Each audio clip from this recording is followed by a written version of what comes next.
Hang in there. It is. Smylie Kaufman for 61. Wow. I'm Smylie Kaufman, and this is The Smylie Show.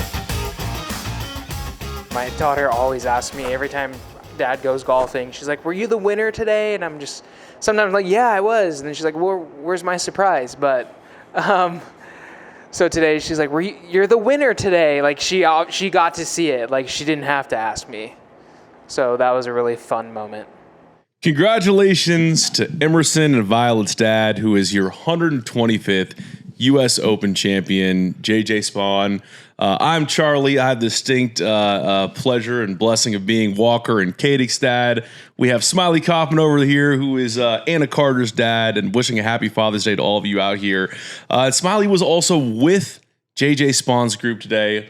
JJ and Victor Hovland witnessed a legendary finish to this U.S. Open, a long putt that won it at 18. And Smylie, this was a truly wild conclusion, the back nine of this championship at Oakmont. I have a stat here I want to read, and then I just want to set you up to just take us through this entire day with JJ Spaun. JJ Spaun's win probability, this is via Data Golf's live blog, bottomed out today at 1.4% at 3:40 p.m. He was 2 over for the tournament, 5 over on the day, and 4 back of both Sam Burns and Adam Scott. At 6:33 p.m., he was still 4 back through 11 and just a 1.8% chance to win, and then he birdies 4 of his last 7 to win the U.S. Open. Smylie, talk to us what it was like. I mean, just tell us what it was like witnessing all of that, hearing the murmurs on the ground. What a legendary U.S. Open day out there. Happy Father's Day, yes, indeed, to all of our listeners as well. And shout out to all the folks really out there that were giving us props, big fans of the show. Heard it all. Appreciate you listening. It's been a fun week, a fun stretch. Third major somehow done. We got one more left to go, but this was an all-timer. It really was. It didn't feel like it was going to be that way. Kind of felt like it was going to be like a 12-man playoff for just to see like who wants to win the U.S. Open today, because man, oh man, was it ugly.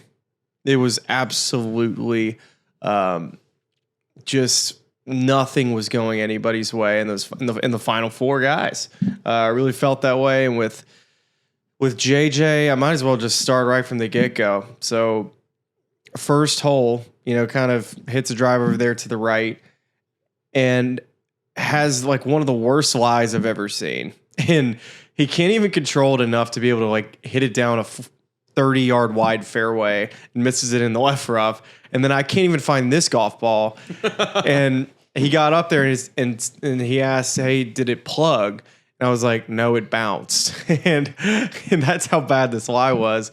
And I can't believe he was actually able to get it to the green, but he was lucky that, of course, that first fairway slopes, as many degrees down slope as it does, gets it up on the green, makes bogey, and hits a really good 3-wood at 2 and has 93 yards left to that left hole location. By the way, that second green, I mean, we're going to have a conversation about Oakmont and the slopes of the greens, because they use the same hole location at 2 3 times in that left side, because the only place you could put a pin was on the left side or the back of the green. The rest of the green was unusable. So I don't know where we stand on some of Oakmont with the severity of the slopes, and that I know they try to get back and restored to what it was in 1920s. But remember, the greens were a 7 on the stimp meter. They were a 14 this week, 15 at times. So that's a debate we probably need to get into, but has 93 yards, that left hole location, downwind, absolutely flushes this thing. One bounces. It was going to hit, if it doesn't hit the pin, it's going to come back. It's probably spin about 6 feet from behind the hole. So let me let you in on a little inside scoop here. So the pins, like the actual pin of a U.S. Open flag versus a PGA Tour flag, is very different. It's just think of like a telephone pole. That's basically what a U.S. Open flag is. Like that's how firm they are, versus like a PGA Tour flag feels like it has more flex to it. It's like if you were to like bend it, you could really, probably bend it to like a 45-degree angle, maybe with the PGA Tour flag. U.S. Open flag, I don't even know if it bends. So that's specific to the USGA and the way they set up for championships, or that's specific to venue, something that Oakmont does? Every USGA flag is like that, I think. So then it must be a USGA specific thing. I think so. They've always been. I mean, they're great to grab. Don't get me wrong. When you grab that pin, it feels good in your hand. So I imagine Bonk. when they were. No, that's no. You forced that one. That's not fair. Would you like to file a protest on that bonk? Yeah, All right, we'll send that to bonk court. We'll What do you send rule that it, to bonk Jax? That didn't deserve a bonk, does it? Do you have a microphone? You have a microphone over here. Look at this. We have new technical capabilities on the show. If the bonk the other night was a bonk, that one might have to be a bonk too. I'm on Charlie's side with this one. I I don't remember think. what the bonk was the other night. the bonk was me talking about Michael Assasso's legs. And That was fair. that was a pretty That's clear a fair bonk. I'm not gonna peel that bonk. I'm just saying it felt like it was in bonk territory. What did I say? You're talking about the robustness of the USGA pins. Okay. All right. Okay, on we go. You can digress now. Well, anyways, when a golf ball hits that pin, it's a PGA Tour flag. I think that ball has a chance to maybe stay up on top of that left side of the green. Instead, ricochets off 50 yards away. And as I'm watching this ball roll backwards, I'm like, this is not the start that JJ Spaun was looking for. I'm already thinking about what's going through his head during all this. And he hits a pretty good chip up there and misses the putt. And third hole hits in the first cut and then hits it short of the green and makes another easy bogey. So all of a sudden he's made 3 bogeys. And then the 4th tee shot ends up going to the left rough up against a rake instead of the ball like rolling down into the bunker where he could have hit like a 4-iron all the way up the fairway to where he had a wedge in. No. The ball stays up on the side of the hill. Literally has to use a baseball swing. And hits it into another bunker. And it's lucky that he was able to get out of that bunker because from there, he hit it onto the green, finally 2 putts for par, and it felt like a birdie. I was like, okay, that was big. And then he hits another bad tee shot out to the right where he had an even worse lie of anything I've seen this week to where he didn't even keep that in the fairway when he punches it out. Makes another easy bogey. And then he gets a wind gust at 6. I'm like, okay, we've buried JJ Spaun. Officially, like you can always tell like the way our producers are going in a golf tournament on who we're keying in on, who we're going to get live with. And so I'm fully expecting now after Victor Hovland just made birdie at 5. I'm like, it's about to be the Victor Hovland show in our group if he continues to keep it going. If not, like it's going to be a pretty lonely walk for me this day. So, I mean, the U.S. Open champion went out in 40 today. yeah. It's pretty amazing stuff. And I think maybe where it starts to turn is he plays all of his bad golf for the most part outside of the bogey at 1 on that side of the turnpike, right? And Yeah, it was tough over there. They finish up at 8, and that's when the rain delay begins. And he said, I heard Claire Rogers ask a question in his presser on the back end, just some stuff that his coach has said to him out there, and he was kind of down on himself, had a chaotic start to the day, where apparently he had a daughter who was up at 3 a.m. sick. He had to make a CVS run this morning and you know, kind of fitting for Father's Day. But just what they said to him in that range session, the warming up, coming back out of the rain delay was, you know, if we told you at the beginning of the day, you'd be 4 shots off the lead heading to the back 9 of the U.S. Open. You'd love that. You'd take that. Like beginning of the week, like you'd feel thrilled about that. And I think it kind of calmed him down a little bit, came back out, and then everything turns when they come back across and they play, 10 more holes. Well, we got to talk about this raindrops, by the way. Are they like larger here? I don't know. If you live in the Pittsburgh area, please let us know about the size of your raindrops because I reported this on the show today because I think Dan asked about the conditions on 8 before Victor hits his bunker shot, and I was like, I think these are the biggest raindrops I've ever seen. And seriously, because I looked out because I didn't know if it was hail.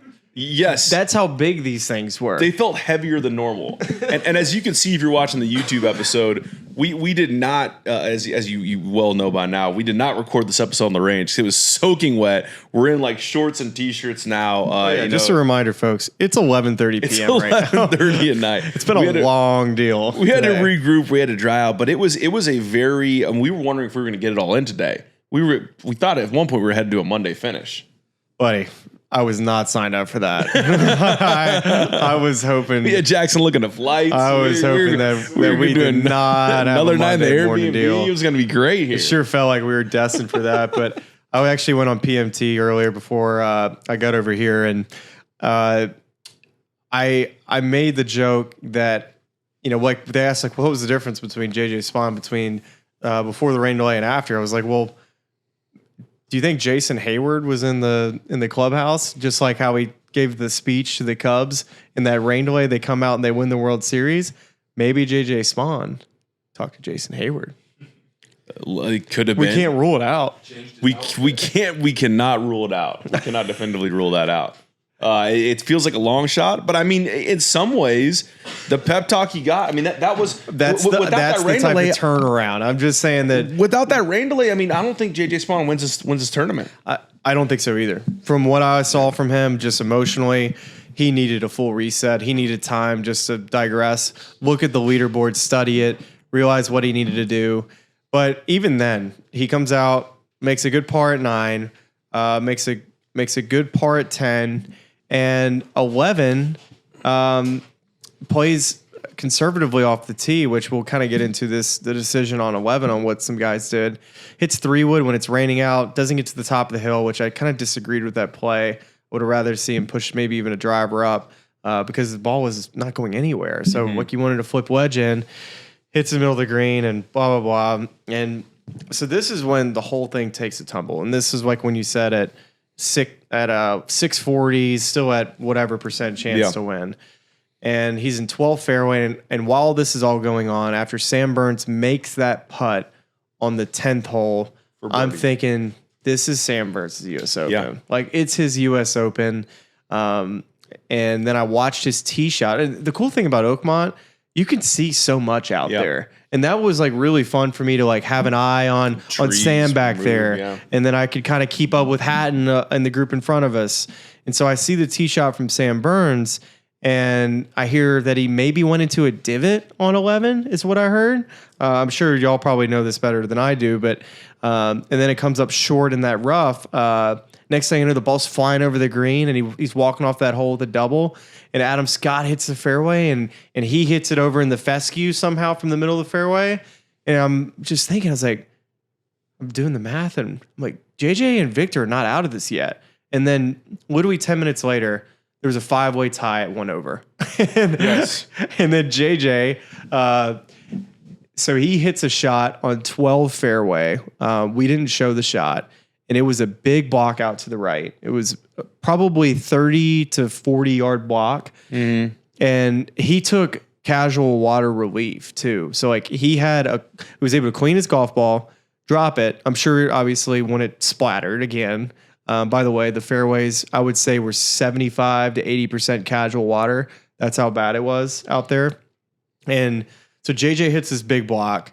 To me, from my eye, it looked like it went into like a whole thing of fescue. And so JJ walks past me and he says, wet ball inside hill lie, pretty tight, huh? I was like, nah, not really. And so like, to be fair at the time, I was thinking that Victor Hovland was the guy in our group. Mm-hmm. I didn't realize that JJ Spaun was going to win the US Open. So I kind of felt bad for the guy at the moment, but he was an hour away from winning the Wanamaker, but Wanamaker I digress. Or whatever it's called. What is it called? It does not have a name. The U.S. Open trophy. There you go. Yeah. So I walk up to this golf ball at 12, and his golf ball is sitting on top of a mound with fescue all around it. And at this moment, I was like, JJ Spaun finally has gotten a good break. He had not had one good break the entire day. Everything that could go wrong was going wrong. And finally, JJ gets a break to where he can get a shot from outside of the fairway onto the green. And so this ball is sitting down just slightly to where I really felt like he could have gotten inside at 10 feet. He actually kind of hit not a great shot to 40 feet and holes the putt. And then from there, he walks past me on the 13th and he kind of smiles for the first time. And I was like, all right, he's comfortable. And he stripes it at 13. Yeah, and I think, I mean, and we can keep going through, because that, to your point, that's where you got to start looking at multiple different groups and where names are moving on the leaderboard. Oh gosh, yeah. Sam Ortiz. That almost came to fruition, by the way. The Ortiz, Carlos Ortiz. I mean, we sat there last night on the driving range and we each took a player. I think I took Adam. You took Burns. Your dad had Victor Hovland. Jax did have the winner, JJ Spaun. And we thought it would be inevitable to Carlos Ortiz. And then at one point, it was going to be Tyrrell Hatton. And then it came down to the end. We thought Bobby Mack, the National Open guru. This guy, all he does is win National Opens. But, I mean, just that swing. And, Sam got unlucky a couple times. And I'm sure as we talk about the course conditions out there, we saw JT tweeting about this as Sam was trying to get a ruling on 15. I mean, it was a tough day for everybody out there. But I do feel like Sam specifically kind of got boned by some of the lies and some of the conditions. They all did, man. They all did. They were all playing the same thing. It was not easy for anybody. Right.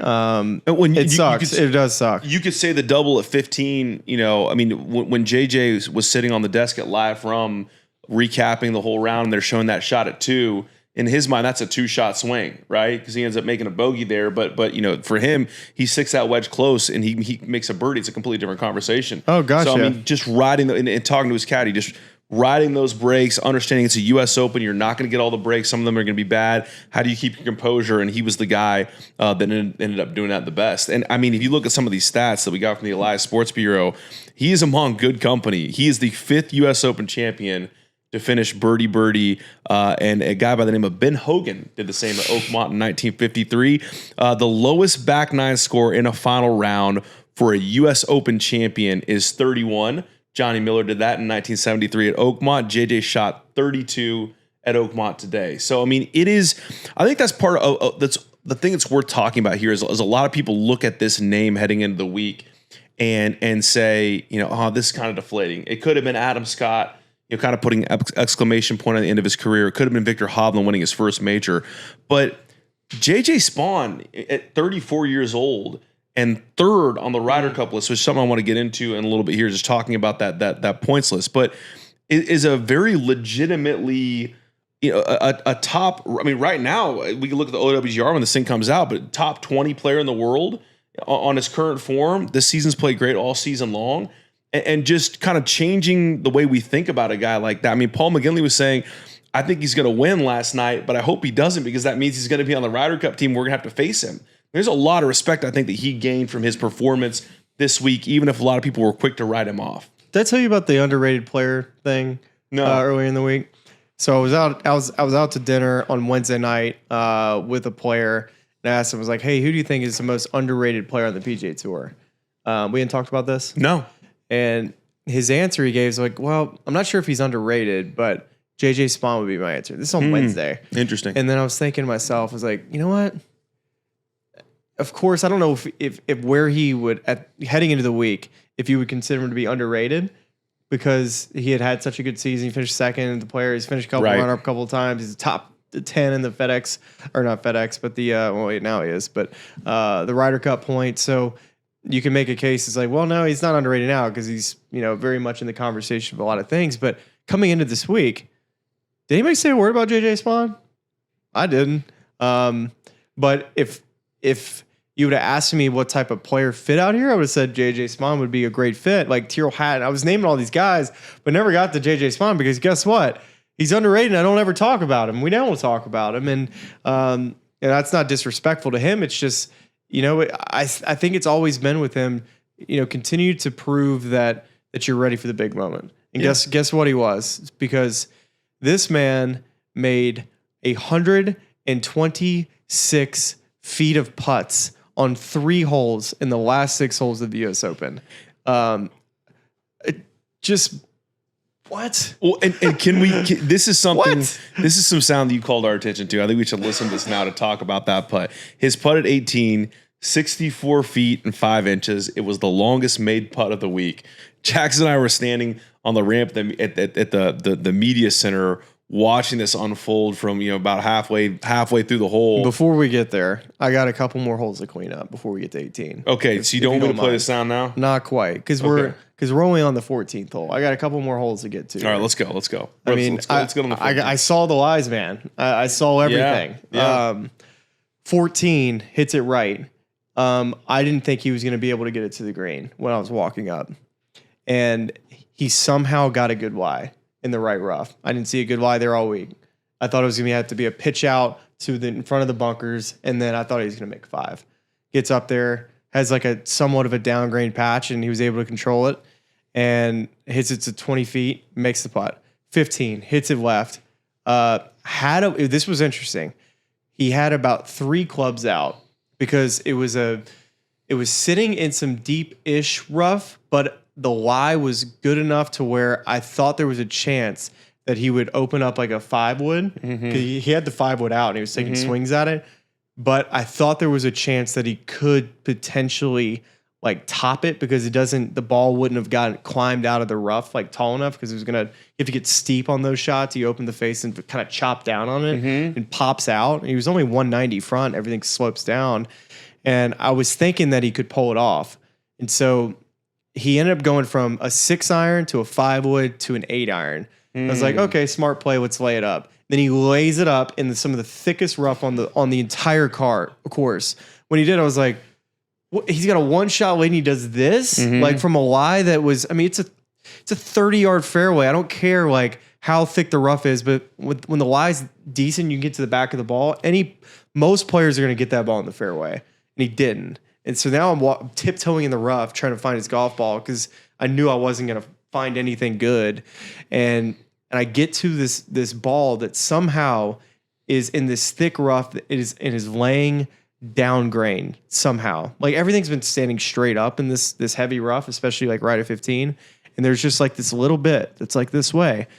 And the rough was so thick that even from 83 yards, I was a little concerned about him being able to pull it off, but that just a little bit of that down grain, I was thinking he might be able to do this. And he did. Hits it 10 feet, makes bogey, par 16, and then the drive at 17.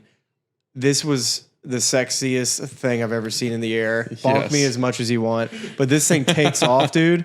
And if you ever go and stand back at that 17 tee, which y'all both have, and you just see this pin like sitting on top of this cliff, and I mean, you couldn't even shot. Well, I don't even know how. I don't shoot guns, so I wouldn't. It's probably not a good comparison, but it just feels like you could not have hit a better shot in that moment. I just can't describe to you how good it was. It's one of the best drives I've ever seen in a clutch moment. Of course, the drive at 18 was important because he had to hit that fairway. Yeah, but that drive at 17 was phenomenal. It's a 4-yard gap that he's really working with to be able to keep it on the green, 4 to 6 yards, and he did it. Pulled it off, 2-putt birdie, drives at 18. Give me the sound. Well, and well, it was interesting. Was it close? Yeah. On the 17th.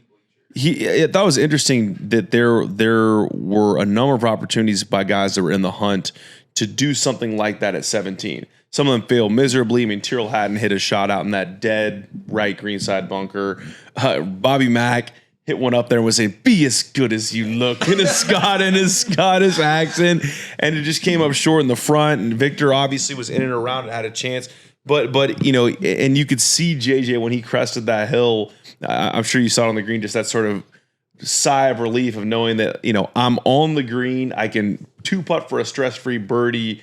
And you know, have a chance to have a shot or two to play with going into 18. Victor's up and down was tight, by the way, at 17. Yes. That thing was saucy. That was a filthy shot. Yeah. And then he gets to 18, and you were saying, where was he of that leaderboard? He was asked about this. Well, I think, before we listen to the sound, I was 1,000% sure he knew where he stood. How could you not? How could you not know what you need to do on the 18th green? Well, let's hear what he has to say about that. I didn't look at the scoreboard. I knew based off of like what the crowd was saying that I felt like if I 2-putted, like I would probably win. But I didn't want to look because I wanted to still, I didn't want to play defensive. Like, I didn't know if I had a 2-shot lead. I didn't want to do anything dumb trying to, like, protect a 3-putt or something. But Victor helped me a lot. Just, it was a foot left of my line. And it's pretty ironic. My first PGA Tour win, almost the same thing happened at the Valero. But Scott Stallings was in a bunker on the last hole. We were in the same group. And the back left bunker, and I hit my third shot on like the back fringe, and I had to literally mark my ball for him to hit the bunker shot. And he, same thing, splashed it out right on my line and just like fed it down to the hole. It was probably like 40-footer, and which was when I was walking up to 18. I was thinking about that moment. I was like, oh my god, like this is meant to be here, because this is the same thing that happened to me for my first win. I mean, I think that what we're all thinking and hoping there, and the leaderboard thing is crazy, but you're expecting him to see what Vic does, runs it past the hole 5-6 feet, whatever it was, and say, okay, great, that was way too much pace. Let me just lag something in there to make sure that I can 2-putt and win the U.S. Open, assuming he knows where he's at on the leaderboard. But instead, he drains it from 65 feet. Where do you think that ball ends up if it doesn't hit the pin? 3 feet. 3.5 feet. So you think he pretty comfortably 2-putts that for the win? Yeah. Pace was a little bit less than what Victor ran on that first one. It would have been in a similar spot. Yeah. Which I think it was like 3.5, 4 feet. I mean, what a moment. I mean, the JJ chance. What do you mean, what a moment? It was the most insane moment of all time. I think of like Tiger 2008 Torrey, that putt, like must make. Like that was a must make putt. The fact that it went in is the most bizarre thing I think my eyes have ever seen when it comes to somebody winning a major championship, right? Like what else I mean, I'm sure there's plenty of shots that come to mind. I'm so prisoner of the moment because my eyes are still can't unsee what I saw. Right. Well, I mean, I think, and everyone, you're with one group, but you're obviously hearing all the action in your headset, and people who are out on the course, like Jax was, experiencing it in a different way of being able to follow it on a phone. I was in the media center for large chunks of it simply because I didn't want to miss everything that was happening, and so much was happening. I mean, we're going to get to that final group. Final group shot a combined 17 over today. And you're just waiting for them to kind of stay. They're just falling further and further out of it. And just, can somebody make a birdie and stop the bleeding and keep this interesting? But you had them. You had Bobby Mack coming all the way back into it. You had Tyrrell, who after he hits his tee shot at 16, you're thinking, this guy's going to win the U.S. Open. He's going to make birdie here. He's going to win the U.S. Open. Instead, he misses it. And then, darn near crashes out on 17 and 18. The only thing that cheers him up is he's in the flash area watching the video, JJ making the putt, and that's what gets a smile back on his face. But there were just, so many different players. I mean, at one point, Scottie makes birdie on 17, and the leader is at 1 over at that point. And Scottie at 3 over is 2 shots off the lead. He made birdie at what hole? He made birdie at 17. Okay, they missed the fairway at 18, right? So he had to chop it out at 18, had a terrible lie, and ends up making a 5 there, finishes a 4 over. But Scottie was 2 shots off the lead at the U.S. Open at one point, with everyone else melting down. And you're thinking, they could come back to Scottie at 3. If Scottie makes birdie at 18, he comes back to 2, and we have a playoff that Scottie Scheffler makes in after not shooting a single round under par until Sunday at the U.S. Open. I mean, it was total chaos, and I think it's everything. I mean, the conditions, okay, a little bit gimmicky. The whole ruling for relief on 15 with Sam Burns, where he gets denied, and he's clearly taking practice swings. You're seeing water come up. Oh, I could see it from where I was at 16. It was just like whoosh. It's obviously borderline, and you hate to see stuff like that happen. But I think that a course this difficult with conditions like that on a Sunday at the U.S. Open, and with as many, I mean, how could you ask for anything better than that at a major championship? It was, the U.S. Open's the one event where I'm fine with it, man. I agree. You know what you sign up for with the U.S. Open. You don't want it to be gimmicky. You want it to be playable. The frustrating thing is for all of those players is that they work their tails off to be able to know how far they hit their shots. Yep. And when you do hit the fairway, you feel like maybe you weren't rewarded for doing so. And that was the only objective of every single par 4 and par 5 in front of you was hitting the fairway this week. So for the guys that, ended up in divots, which is part of the game, ends up in casual water that's like not being given relief from. And just having to deal with water on your golf ball. That's a total guess sometimes of how it's going to come out with short irons versus long irons. Like allegedly short irons, it's going to jump and have less spin, and the longer stuff, it's actually going to have a little bit more spin, which doesn't make any sense to me. You would think everything would jump, come out knuckly into the right, but it's it had like an Open Championship kind of vibe with that, but. Yeah, it was just bizarre, just a bizarre deal. And the last bit of luck I'll say that he had and touch on is that Victor giving him the read is the most like, it is your time. Exactly what JJ said. Yeah. This is you can't dream it up any better than this, because I got right behind both of those putts of Victor and JJ, and I said I would not want to have this putt to try to get down in 2 to win a U.S. Open. I thought it was a 50-50 chance that he would 2-putt. I felt if you would have like gun to my head, I would have said that he was going to 3-putt. Well, I mean, think about this too. If you set the over-under for combined group putts from those two locations, 130 feet total, you set the over-under at 3.5. The under hit. Yeah. I mean, that's insane that Victor gets it down in 2 and JJ Spaun 1 putt. And this was actually super helpful too, is because Victor needed to make the putt to get to +2. That he showed him the whole line. And I also picked up on what JJ saw is that it looked like he hit it harder than the putt called for. Because I'm standing at the bottom of the green and I'm thinking, oh wow, this has got some heat to it. It only went by 4 feet. And so that is what JJ picked up on, which was what he needed, because he generally knew what the line was, but getting the speed was the most important part, because in that situation, most likely you're going to be a little bit more on the tentative side and come up about 5 feet short. If you would have been up 5 feet short on that next putt, I doubt he would have made it, because short of that hole, that putt was going to be really difficult. Well, there are a number of benefits and things that come JJ Spaun's way from winning this 125th U.S. Open.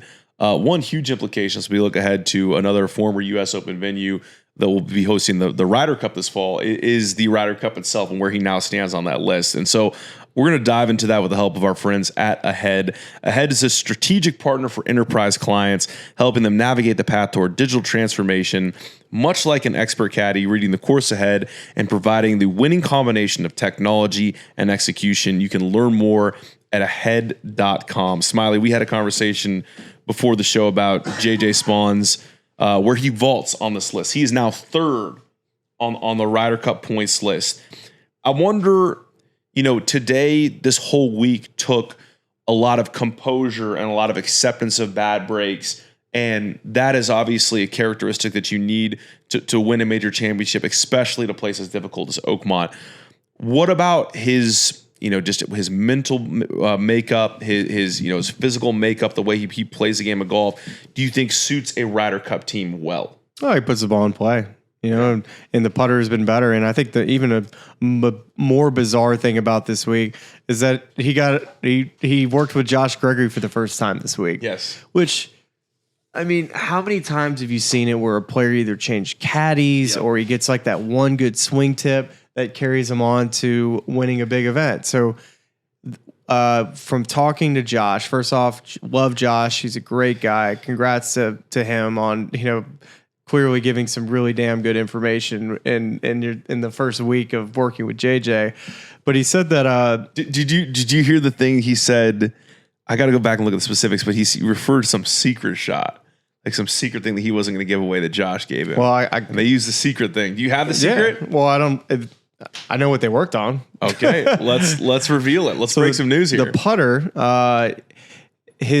they tried to raise his hands a little bit. So they raised his hands a little bit to get the club arcing on a little better path. And they worked on some basic setup stuff and maybe some green reading. But then the chipping was interesting. But first off, by the way, he went 0 for 6 scrambling today. Not to say that's, I mean, a lot of people, none of those guys were getting up and down late. But he was too steep and kind of draggy with the handle, or not really the handle, but the ball was basically hitting the top side of the face. And so they were trying to, honestly, they said try to shorten up his swing a little bit and get him to try to release the club head a little bit more. So he was coming down. Yes, he was coming down too steep, draggy, and it was causing a lot of control issues and contact issues. So they were trying to get more to where they release the club head during that. And reading lies too, by the way. Is that more of a shadowing thing? I mean, I think it's interesting when we talk about short game, and there's a great debate of, get steep, the Joe Mayo camp versus like the Parker. I'm sure that the data that Joe has will say that, because what I'm saying is that I was told that he was too steep, which I'm sure that's maybe a wrong answer in Joe's mind, but I'm just telling you what I was told. I think, I mean, you'd have to go back and look at it. I'm sure there'd be some analytical You breakdown. always got to get super steep in this rough. It's about really how your hands and your club head work at the bottom. Yeah. Like if you're too draggy with it, that's going to really cause some issues. Like you really need to have the speed at the bottom to get through thick rough. And so that's probably more of what I'm kind of trying to refer to, because if you're just chopping down on it, it's just going to ride up the face every time. So JJ third on that Ryder Cup list. Here are the current top 6, which would receive automatic qualifying spots: Scottie Scheffler, Xander Schauffele, JJ Spaun, Bryson DeChambeau, Justin Thomas, Colin Morikawa. Sam Burns had a real opportunity to move up in these rankings this week. He entered the week at 15, but by virtue of that final round 78, he only moves up 1 spot to 14th. Cam Young actually moves further up. He finished a spot ahead of Sam Burns. He finished tied for 4th. He moves 13 spots up to 15th. 7, Russell Henley now bumped out the automatic qualifier spot. You got Russell at 7, Ben Griffin at 8, who had a nice little bounce back day to day, shot 71. Maverick McNeely 9th, Harris English 10th, Andrew Novak 11th, Brian Harmon 12th, and then Patrick Cantlay just outside of 13th, but someone you'd expect to go to pair with Xander Schauffele. Who's in and out for you right now? Well, the top 6 are locks. And then I would say Russell Henley, Ben Griffin, and Maverick McNeely. I think they should all feel good. I would say Russell Henley probably should feel the best. Okay. Ben Griffin should feel really solid about his chances. I feel like McNeely still, I wouldn't say he's a shoo-in, but I would think that he should feel pretty good. I think Harris, Novak, Harmon, Cantlay, Burns, Young, all of those guys shouldn't feel good about it. I think they all have work to do. None of those guys should feel like a lock at this point. And then there's plenty of names down the list like Daniel Berger and Jordan Spieth. I think those are kind of they kind of round out the list of outside of those other guys that are close to that top 12. Who would be your 3 if you were making the decision for Keegan? We need more data. There's just these guys got to go play for it. That's the way I'm looking at it now. Is that all of these players that I just mentioned, they got to go out and do what JJ Spaun did and do what Ben Griffin's been doing. You got to go earn it. Sam Burns to me I would bump him up high on that list. I don't really care about the Ryder Cup points as much as what have you done for me lately. Sam Burns has done a lot for me lately. Okay, tell me who on this list is best suited for success at Royal Portrush, because that's where you can make up a lot of points, right? I haven't been to Portrush, but Brian Harmon might have a good week there. It's obviously an open guy. Maverick McNeely could have a good week there. All these guys are capable of playing well. We'll see. We will see. It's a big move. This thing's starting to shape up, and there were a lot of, Robert MacIntyre is a guy who, I don't know where he stood on the points list, but no, he's in. He's in. Yeah. He's got to be in. A good week for Vic. Vic was going to be on the team either way, but there are a lot of moves that are happening, and we're getting closer and closer. Ahead.com. They're presenting that Ryder Cup look ahead segment, and a few more I want to get to, Smylie, before I move to some bigger picture stuff. Cameron, for the Live Low man, we had Tyrrell Hatton and Carlos Ortiz both finished 4th place at 3 over, and Cam Young also in that group at T4. And just talking about those guys, Cam now has put together a nice little run of form. Well, it's funny, man. Like it's funny that we're talking about Tyrrell Hatton, Carlos Ortiz, and Cameron Young somehow in the show. Like I just didn't have this in my brain. Like yesterday, if you're going to talk about these 3 guys finishing, how are we talking about these guys before we're talking about Adam Scott? Respectfully. Well, I mean, But that's just how crazy today was. Well, and I'd open the floor to you there. I mean, I don't know what to say about. I think maybe Adam had one of them had a 40, one of them had a 41 on the back, and Burns shoots 78. Adam Scott shoots 79. I did not see that coming at all. I mean, I was thinking at least heading into the day that Sam, while he's played great, it's closing a major championship on a Sunday, especially Oakmont. That's a tough thing to do. So I was not going to be surprised if Sam shot like a 72 or a 73. Yeah, whereas Adam, I felt like you go out and you shoot even part of the first 2 days at Oakmont. You turn in a 3-under effort on moving day. You're doing everything right. You're a veteran. You've been around this game for years. I just did not see him shooting 79 on Sunday. And I wonder if you feel like part of that was due to the conditions changing, after they came out with a ton more water on the ground. Yes, and I just wanted to listen to this real quick.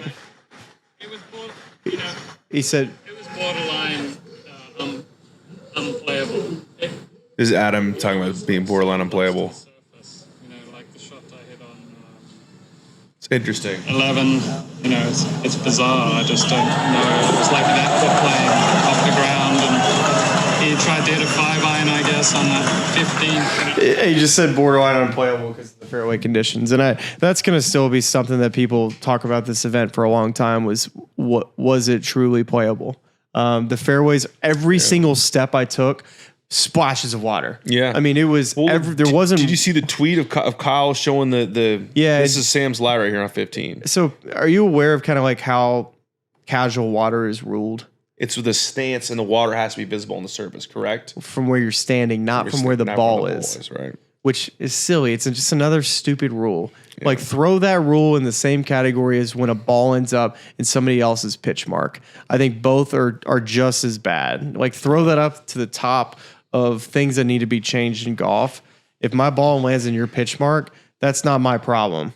Right. That Charlie's bringing in from the moon, making pitch marks in the middle of the fairway. I mean, I hit a high ball, guys. And really high ball and heavy ball, too.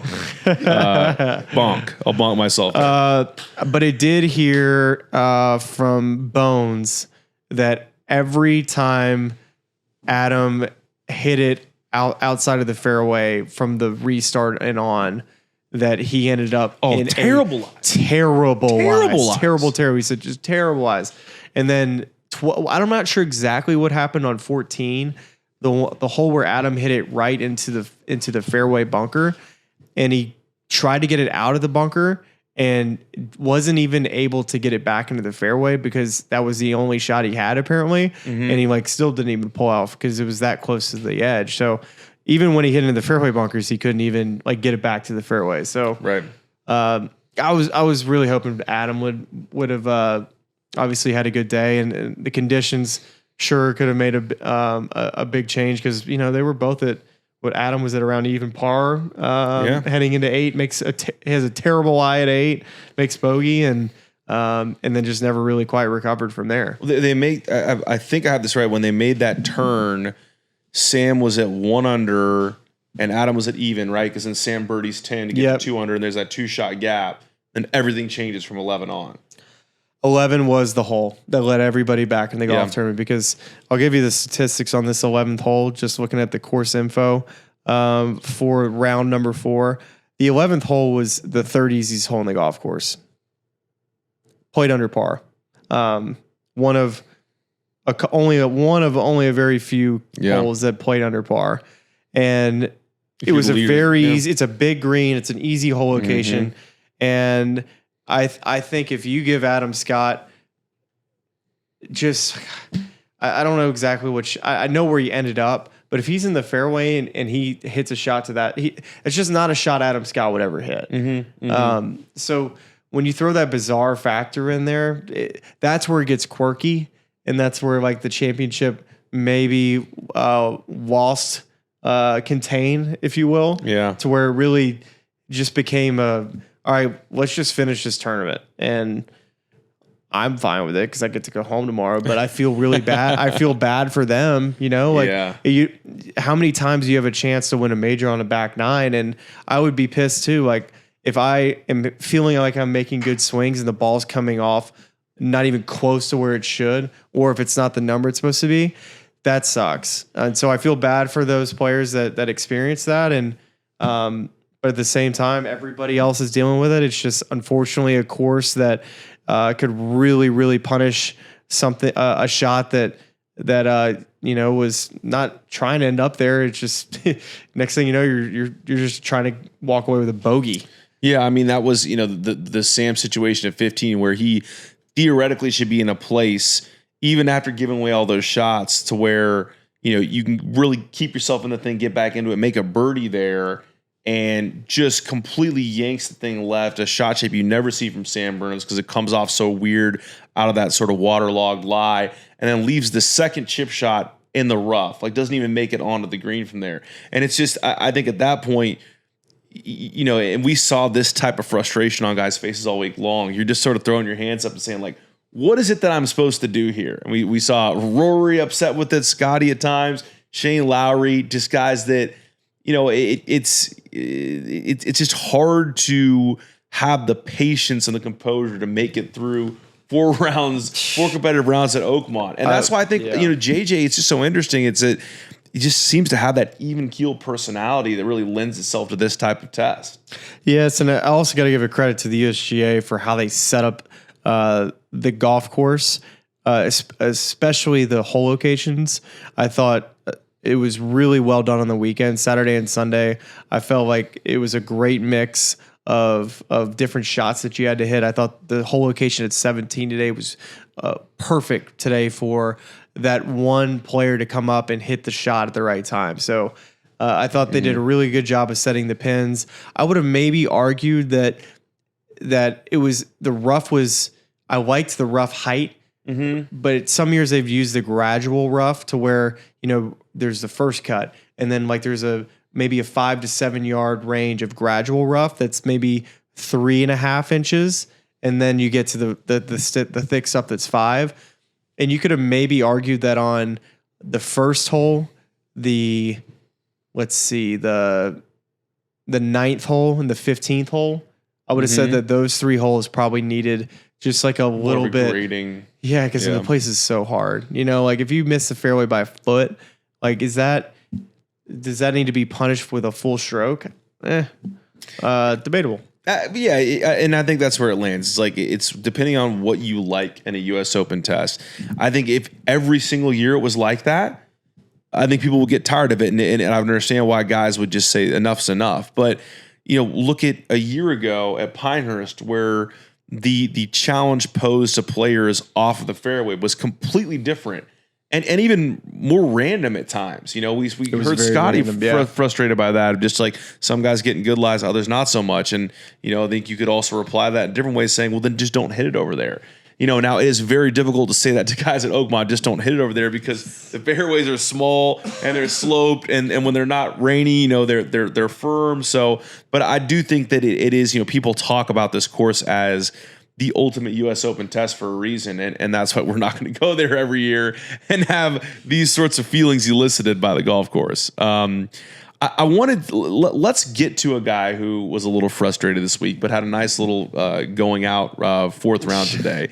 We're going to do it with the help of our friends at Shipsticks. Shipsticks gets you from your front door to 4 easier than ever. They'll pick up your golf clubs from your home or office and deliver them on time, guaranteed to your golf destination anywhere, in and outside the U.S. No more airport headaches, no more lugging heavy bags, just easy, stress-free travel for golfers like you. Supporting benefits include white glove service, complimentary insurance, real-time tracking, door-to-door service, international shipping for any occasion. Shipsticks is perfect for buddies trips, business trips, and even family vacations where managing kids, strollers, and extra luggage can ruin your vacation before it's even begun. You can enjoy 20% off your next shipment by using the promo code Smylie. That's SMYLIE, and we'll put that link in the YouTube and pod description as well. Smylie, he might use Shipsticks. This next player is going to be going on a business trip overseas internationally pretty soon, and that is Rory McIlroy. Ties for the low round of the day. Dude, today. he finished top 20 Finished top 20 with all the craziness, right? Shoots 67, and these quotes were not on camera day. They were in the quick quotes area, not the flash area.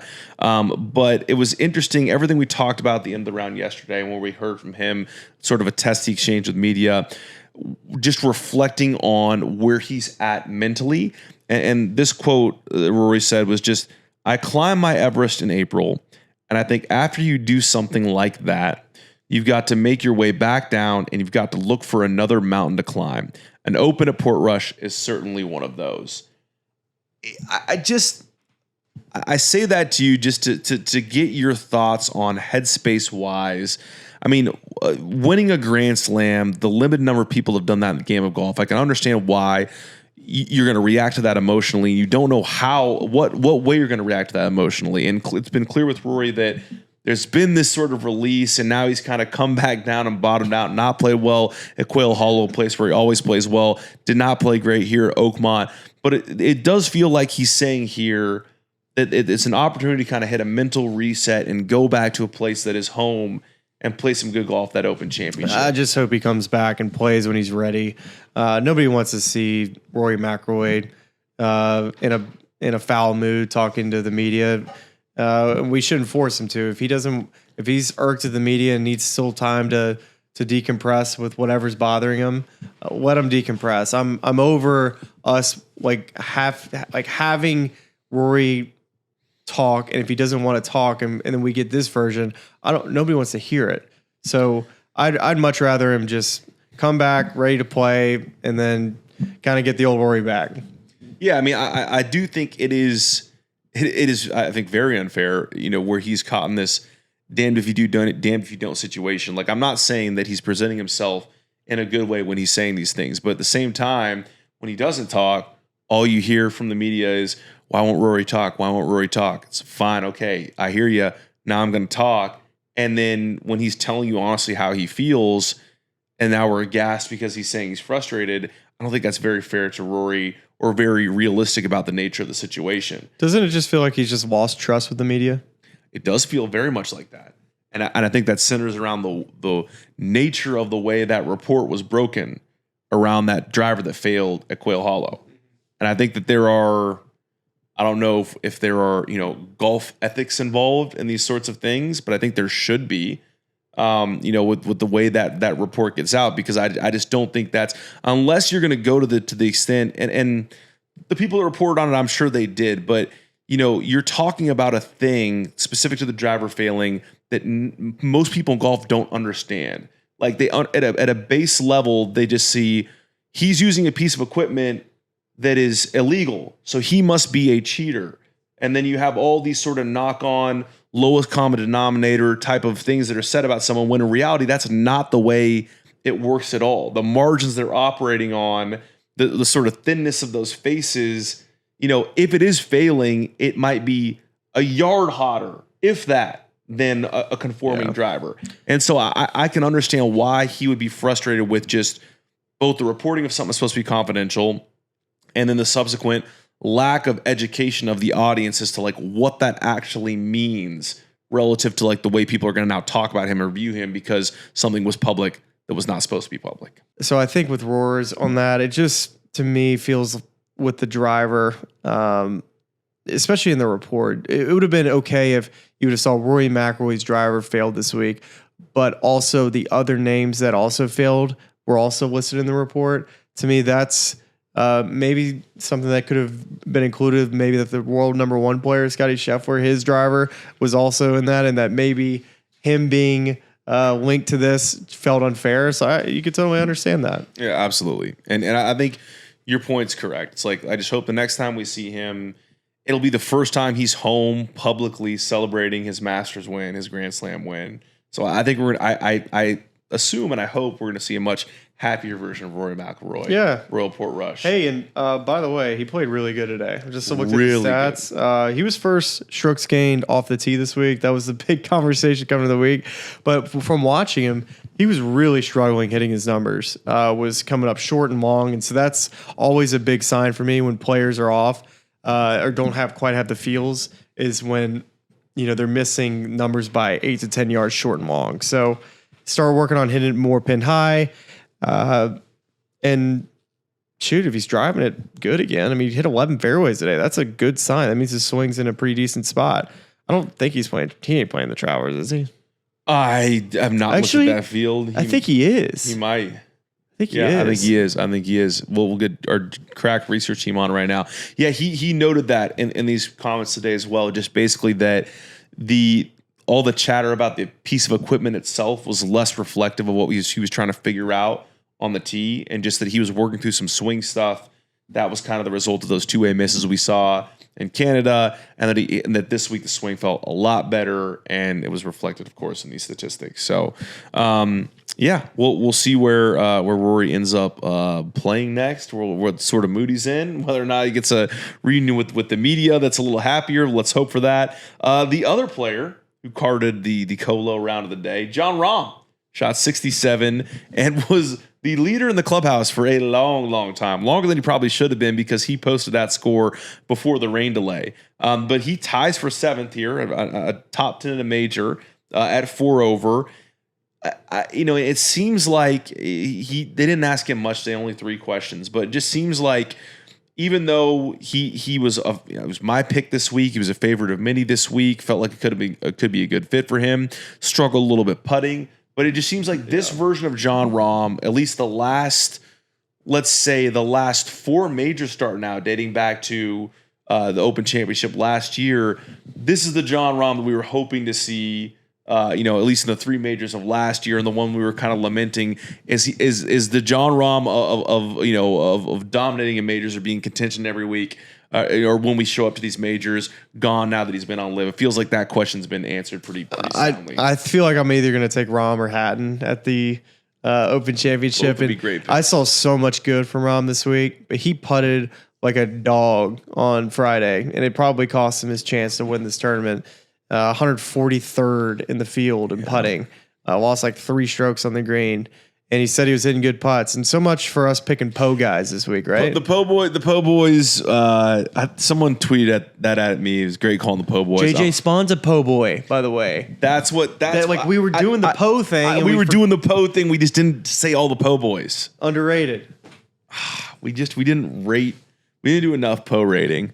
We saw Keith Stewart in the media center earlier in the week, and he was very adamant that West Coast Poe and East Coast Poe are very, very different. Well, and this Poe's it's like Ben, but this is actually one other thing that we talked about on Pardon My Take, and I think PFT was asking me about major winners and where JJ Spaun kind of fits on that next a player without a major win list, and I said heading into the week, there would have been a lot of guys that I would have named, and I don't know how far down the list I would have gone to get to JJ Spaun, but I wanted to ask you that question, is where on that list of players who have not won a major, how far down would JJ have been for you? Players that have not won a major. If you're ranking best players in your mind, how far down were you going to go to JJ? I'm looking at... There would have been a lot of players first. I'm just looking down the data golf rankings, just like Joaquin Niemann, Tommy Fleetwood. I'm in the 20s. Patrick Cantlay. Right? Are we in the 20s? Russell Henley, Sam Burns. I would have put both those guys above. Yeah, 20s. You could have legitimately said 20 guys, 25 guys prior to JJ, and then you list him 26, and no one would bat an eye at you. And I think you could have probably stretched it even further. Probably. And that's just with the not respecting the game a little bit. It's totally, and that's on us too. Well, and I think it's it's not the exact same conversation as maybe a Ben Griffin or an Andrew Novak. JJ played well early in the year. I'm pulling up his finishes right now, but he played T3 at the Sony, T2 at the Cognizant, and then of course in that playoff with Rory McIlroy and finishes second in the Players Championship. He had some missed cuts and some middling form in between there, but we're talking about a guy that largely this year has had a pretty solid resume relative to his peers, for the most part, at least in terms of high water mark finishes. And for whatever reason, we just weren't talking about him in the same way that we're talking about guys like Ben Griffin or Andrew Novak or maybe a Maverick McNeely or a Michael Kim that were just playing a ton and playing pretty solidly. And we're like, oh, this guy's having a great season. And maybe we just underrated him in that sense. Well, I think that his game fits at certain places. Like Augusta to me is not a good JJ Spaun place. Places where length isn't going to be a huge factor off of the tee. He's a very straight hitter. He's not a very high ball hitter. He can hit it high. And he actually did surprise me with some length at times on clubs that stretch further. But he's just rock solid. I would say he's very strong from an accurate standpoint, but I think the putting has been the thing that's held it back, and it's putted great. And if I would have told you at the beginning, 400 plus feet a putt this week. If I would have told you at the beginning of the week that he was going to be second stroke gain putting, you'd have been like, all right, he probably contended, right? Yeah. Well, that part, if you engineer it that way, that is 100% certain. We just work our way backwards here. Yeah. He's a po' boy. He's a po' boy. He is a po' boy, so we do get a little bit of credit for the po' boys. The other guy finished tied for 7th at 4 over, as we mentioned earlier in the show. Scottie Scheffler almost backdoors his way into contention this week. But here's an interesting stat also from Elias Sports Bureau. He has failed to break par in any of his last 9 U.S. Open rounds, dating back to the final round in 2023 at LACC. Shocking, right? It is a little bit interesting. I mean, now, he was very on record about his distaste for the Pinehurst setup last year. And I feel like that also coincided with not a dip in form, but just, he played a lot of good golf early on and won early and then kind of had to work his way back into it later in the season. And it feels like for a couple years now, it's like he's got like that sort of March, April swing where he plays his best golf. I actually have a take on this. Okay. I think the PGA Tour schedule does zero favors for Scottie Scheffler getting ready for the U.S. Open. And that's interesting. Okay. I say that because he doesn't have to, but he will always play the two Texas events. So Byron and Colonial mixed in with Truist and the Memorial, which he didn't even play the Truist. And he never plays Truist. We went back and looked at the stats for PGA, and he hadn't played Quail ever except for the President's Cup. From basically the Masters all the way to the U.S. Open, you could argue that it doesn't necessarily do him. There's plenty of great events, but it's just not spaced out perfectly for a player like Scottie Scheffler. It seems like he's always like gets to the U.S. Open and just doesn't quite have it. Like that's been that way for a couple of years now. It should be a tournament that he should never be outside of the top 5 of, really, because his game should suit a U.S. Open perfectly. Well, and I think, we saw it a couple times where I'm not saying the putting is an issue. Again, I think he's really shorted up, but he had some short misses this week.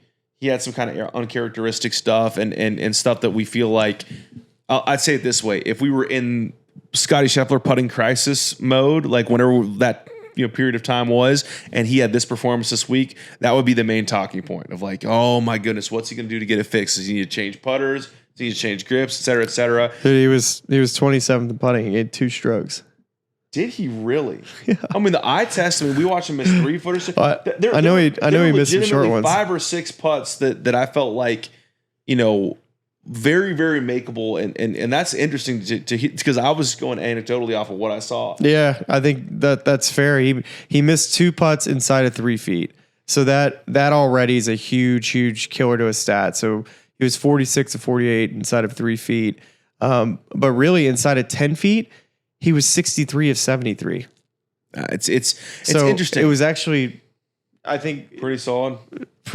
Pretty good. I mean, you don't need to miss those 2 inside of 3 feet. Right. But other than that, man, like, looks pretty good to me. Looks like he actually putted pretty well. Didn't really make anything from range. He made some putts from range. I think he putted pretty well this week, actually. Yeah, well, there you go. I mean, the stats can tell a story that's different from the eye test. Just 2 shorties. Yeah, just missed a couple shorties. And I think, those are the ones you point to when you say, Well, if you give him those 3 strokes, I mean, he's almost in a playoff, or he's tying for second or whatever it would be. But I mean, I think your point on the schedule is interesting with him. Not that you can really do anything to change it, but it does feel like he's the type of guy whose game should suit a U.S. Open test. But repeatedly, that's just not the case. Yeah, I mean, and he hasn't been great in the Open Championships either, for the most part. Yeah, he played well last year, but yeah, you're right. Thursday, Friday this week was a killer for Scottie. It was a killer for all the top players. I mean, Rory barely hung on to be around for the weekend and actually turned it into a good weekend. Bryson DeChambeau, same. Him and Scottie were off Thursday, Friday, and it ultimately led a lot of guys to have an opportunity to win this thing this week. Yeah, well. That's about all of the golf talk I have for you, Smylie. Do you want to give any final thoughts on Oakmont, the city of Pittsburgh? Oh wait, I got a big reveal. Giovanni's a pizza. Okay, and I will submit for Verdetto's and also Max's Allegheny Tavern. Which, check this out, Smylie.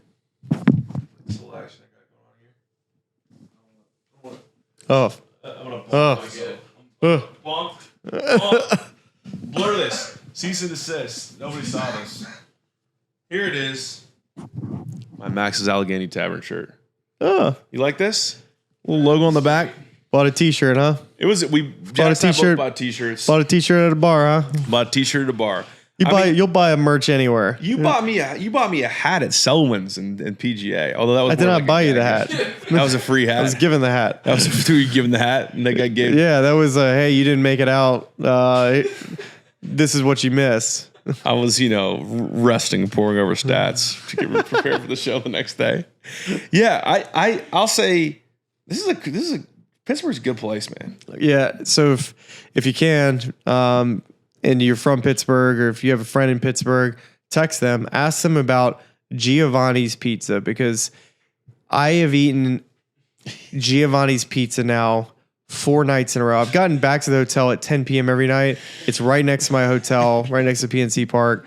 I would walk a minute over, grab the pizza, come up, sit crisscross applesauce in my bed after a shower, and then I watch Fly From. I'd go to bed and just do it all over again. So there's 4 nights in a row of the pizza, and it was phenomenal. A rating, I mean, it's an 8 something. That's how good it was. It's good pizza. We got to indulge in some tonight. I just want to know if I'm taking crazy pills, because right. It doesn't. When you walk in, you're like, okay, this is it, and the pizza was phenomenal. Sometimes those are the best places. This is so good. I was hoping that it was some sort of regional chain, and you spent your entire time in Pittsburgh not eating pierogies or any of the local fare, and maybe Giovanni's, but it's good. It's very good pizza. We just had it. It's fantastic. I thought it was fantastic. Jackson, I'm a high 7s, low 8s. Sure. I give that a solid 8. It was 5, 8, and it's 6. good price point too. Yeah, good price point. Yeah, I mean good price point. Yeah, good price point. Yeah. Also, if you're from Pittsburgh, tell us in the comments how the North Side neighborhood is. We're trying to just suss out our local, the area where we're living in right now, or not living in but staying in, because I loved it. We've heard mixed reviews from certain people. It's gritty. It's hard hat. It's very Iron City steelworker type stuff. That's exactly the type of neighborhood you want to be in if you're going to stay in Pittsburgh. Currently, it's 12:30 a.m. I got to get up in a couple hours and hop on a flight. So does Jax. Let's end this thing. Let's say goodbye to Pittsburgh in the U.S. Open. Let's end this thing. I listen to this podcast. It's really cool, and all of our lovely fans and subscribers. But make sure you like and subscribe. It's cool to see what you guys are doing. I know golf fans appreciate it, but we do too, so please keep it up. For all the good people of YouTube, like and subscribe. You guys have some good takes, so I'm happy to come on and shoot the